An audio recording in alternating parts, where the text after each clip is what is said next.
नमस्कार दोस्तों, आपका स्वागत है अपने YouTube चैनल PFP में। कल के दिन निफ्टी में हमें तेज़ी दिखाई ज़रूर दी थी, लेकिन 15,000 का एक साइकोलॉजिकल रेजिस्टेंस था जो कि निफ्टी को फेस करना पड़ा था। लेकिन आज ये रेजिस्टेंस हमें टूटता हुआ नजर आया है। निफ्टी 50 15,000 के ऊपर वापस निकल चुका है और क्लोजिंग भी दिखाई है। 0.77% की शानदार तेज़ी दिखाई। निफ्टी बैंक के बारे में बात करें तो 0.27% की तेज़ी दिखाई है, लेकिन ऊपर के लेवल से निफ्टी बैंक में अच्छा करेक्शन भी देखने को मिला है, प्रॉफिट बुकिंग भी देखने को मिली है। इसके बारे में भी ध्यान रखना जरूरी है। निफ्टी मिड कैप के बारे में बात करें तो यहां पर भी बाइंग एमर्ज होती हुई नजर आती है। 1.53% की शानदार तेजी निफ्टी मिड कैप में हमें देखने को मिली। एडवांस डिक्लाइन रेशियो के बारे में बात करें तो 1100 से ज्यादा स्टॉक्स हमें एडवांस करते हुए नजर आ रहे थे, तो ओवरऑल मार्केट में हमें आज पॉजिटिविटी देखने को मिली है।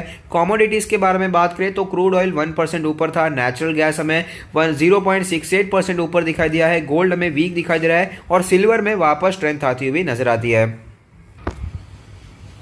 निफ्टी 50 आज की कैंडल जो बना रही है, हमें यहाँ पर क्लियरली पता चलता है कि ऊपर के लेवल से प्रॉफिट बुकिंग देखने को मिलता है। अब देख पाएंगे ऑलमोस्ट 15,200 के आसपास निफ्टी पहुंच चुकी थी, लेकिन वहां से प्रॉफिट बुकिंग देखने को मिला। जो ओपन हुआ था उसके बाद शानदार तेजी आई, लेकिन ये सारी की सारी शानदार तेजी चली गई थी और प्रॉफिट बुकिंग हमें देखने को मिली और जो ओपनिंग हो इससे स्लाइटली ऊपर ही क्लोजिंग देखने को मिल जाती है। लेकिन ओवरऑल काफी अच्छी तेजी आई थी क्योंकि गैप अप ओपनिंग देखने को मिली और वो गैप हमें फिल होता हुआ अभी तक तो नजर नहीं आया। ऐसा नहीं हुआ कि गैप अप हुई और तुरंत ही गिरावट आ गई, तो ये हमें सस्टेन रहता हुआ नजर आया है। नेक्स्ट जो रेजिस्टेंस है निफ्टी का बहुत ही इंपॉर्टेंट है। इसका पुराना ऑल टाइम हाई जो बनकर आता है वो है 15,400 के आसपास का लेवल। ज्यादा दूर नहीं है, 300 पॉइंट ही दूर हमें दिखा देता है। अगर ये लेवल हमें टूटता हुआ नजर आता है तो और शानदार तेजी निफ्टी में हमें कंटिन्यू रहती हुई नजर आ सकती है। निफ्टी हमें 15,700 16,000 तक भी जाता हुआ नजर आ सकता है। लेकिन करंटली बात करें तो थोड़ा सा प्रॉफिट बुकिंग, माइनर सी प्रॉफिट बुकिंग, कोई बड़ा सा यहाँ पर कोई बहुत ही चिंताजनक बात हमें यहाँ पर दिखाई नहीं दे रही है। माइनर सा प्रॉफिट बुकिंग देखने को मिला है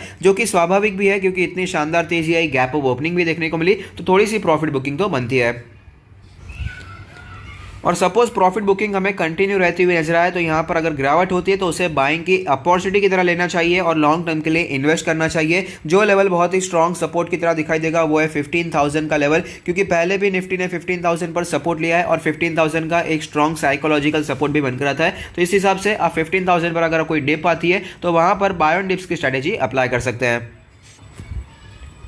आज के स्टॉक स्पेसिफिक न्यूज़ के बारे में बात करें तो सबसे यहाँ पर बड़ी न्यूज़ बनी हुई थी जो कल के दिन थी, वो थी NSE में एक टेक्निकल ग्लिच देखने को मिला था और उसके कारण ट्रेडर्स को बहुत बड़े लॉस हुए हैं। Zerodha faces investor fury after stock exchange glitch. कल के दिन हुआ क्या, टेक्निकल ग्लिच देखने को मिला। कुछ घंटे तक हमें NSE बंद होता हुआ नजर आया था, तो ज़ेरोधा से जितने भी ब्रोकर्स हैं उन सभी ने क्या किया, जो भी इंट्राडे की पोजीशंस लोगों ने बनाकर रखी थी उन्हें स्क्वायर ऑफ कर दिया। अब स्क्वायर ऑफ कहां पर किया, NSE तो बंद था और ज्यादातर इंट्राडे की ट्रेडिंग या फिर कोई भी ट्रेडिंग NSE पर ज्यादा होती है क्योंकि वहां पर आपको वॉल्यूम ज्यादा दिखाई देता है। तो NSE तो बंद हो गया था, तो जो भी ब्रोकर्स है उन्होंने BSE पर स्क्वायर ऑफ कर दी पोजीशन, जिसके कारण ट्रेडर्स को बहुत ही ज्यादा लॉस फेस करना पड़ा है। सिर्फ ज़ेरोधा ने नहीं, लेकिन और भी कई ब्रोकर्स ने, ऑलमोस्ट हर एक ब्रोकर ने इसी फॉर्मूला को फॉलो किया है और इसके कारण अपने रिस्क मैनेजमेंट करने की कोशिश की है। लेकिन ज़ेरोधा के खिलाफ हमें इन्वेस्टर फ्यूरी दिखा देता है। ट्विटर पर आप देख पाएंगे बहुत ही ज़्यादा हमें लोग गुस्सा होते हुए नजर आते हैं। कई लोगों को बहुत ही बड़ा लॉस होता हुआ नजर आया है।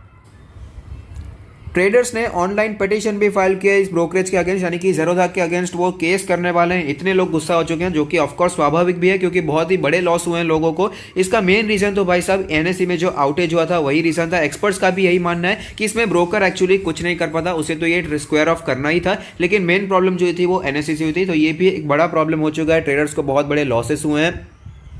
नेक्स्ट जो न्यूज़ है वो है LIC के IPO से related. LIC IPO proceeds has begin, all structures put in place says MD। ये बहुत ही पॉजिटिव बात है। LIC का IPO जोरों शोरों में लगा हुआ है। इतनी ज़्यादा हीट बनी हुई है मार्केट में कि इतना बड़ा IPO होने के बावजूद यहाँ पर हमें ओवर सब्सक्रिप्शन के चांसेस दिखाई दे सकते हैं, ऐसा एक्सपर्ट्स का मानना है, तो अच्छी बात है। नेक्स्ट है IRCTC ties up with AbhiBus to provide bus ticketing bookings, तो अच्छी बात है। IRCTC में पॉजिटिव बात हमें देखने को मिली है। Xiaomi to open 3 new manufacturing plants in India. ये कुछ स्टॉक रिलेटेड नहीं है, लेकिन इकोनॉमी के लिए अच्छी बात है कि बाहर की कंपनीज, चाइनीज कंपनीज यहाँ पर मैन्युफैक्चरिंग प्लांट्स लगा रही है, यहाँ पर हमें एम्प्लॉयमेंट जनरेट होगी, तो ये ओवरऑल इकोनॉमी के लिए बहुत ही अच्छी बात है। नेक्स्ट है अशोक लेलैंड से एक न्यूज़ है, Ashok Leyland to buy Nissan stake in Hinduja tech for 70.2 crore.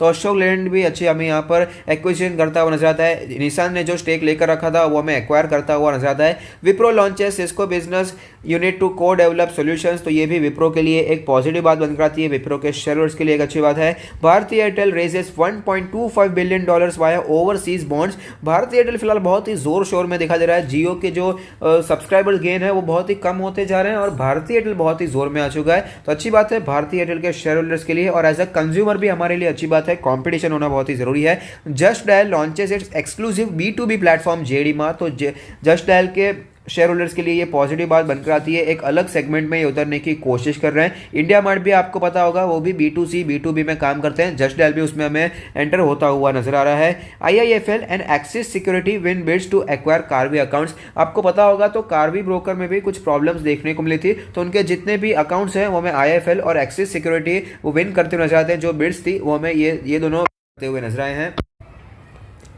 Next news है जियो मार्ट से related. Jio mart ropes in small retailers to expand. तो जैसे कि आपको पता है जियो तो जोरों शोरों में लगा हुआ है और रिलायंस रिटेल में भी बहुत ही तेजी से एक्सपांशन के प्लान चल रहे हैं। तो उसी में ये एक कदम हमें दिखा देता है जियो मार्ट ने स्मॉल रिटेलर्स को भी अपने साथ मिला लिया है जिससे वो एक्सपांड कर पाएंगे। और रिलायंस के रिलेटेड और भी कई पॉजिटिव न्यूज़ है जिससे हमें पर्टिकुलर वीडियो में कवर कर लिया। अगर आपने वो अभी तक वीडियो नहीं दिखा तो उसे आप देखने के बारे में सोच सकते हैं। तो अगर आपकी वीडियो पसंद आता है तो लाइक कीजिए, शेयर कीजिए, कमेंट कीजिए, सब्सक्राइब कीजिए, मुझे मोटिवेट कीजिए। Thank you. Stay happy investing.